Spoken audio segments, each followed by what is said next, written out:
अस्सलाम वालेकुम, आप सबको मेरी तरफ से जुम्मा मुबारक। आज मैं बना रही थी सिंधी बिरयानी।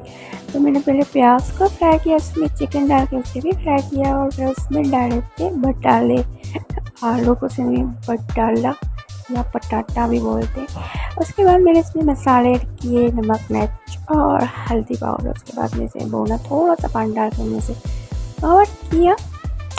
जब तक ये बन रहा है तब तक आप मेरे शशके देखें। हाँ, तो ये मैंने गोंद का तीरा भिगो के रखा था, ये मैं खा रही थी। सुनाए हड्डियों के लिए बहुत अच्छा होता है, सेल्फ केयर भी बहुत ज़रूरी है।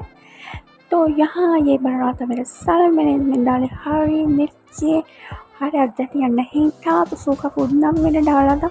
और मैं इसमें डाल रही थी विनेगर।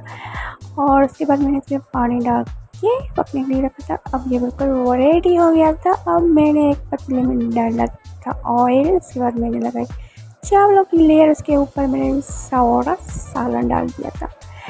और उसके बाद मैंने इसके ऊपर डाला सिंधी बिरयानी मसाला, क्योंकि बिरयानी मसाला के बगैर बिरयानी नहीं बन सकती। उसके बाद मैंने इसके ऊपर रखे टमाटर, लेमन और थोड़ी सी तली हुई प्याज।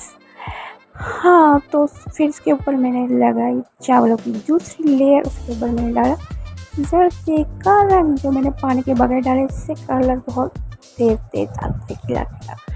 और मैंने इसके ऊपर ये थोड़े से प्याज के तमके लगाए और ये तैयार थी मेरी सिंधी बिरयानी।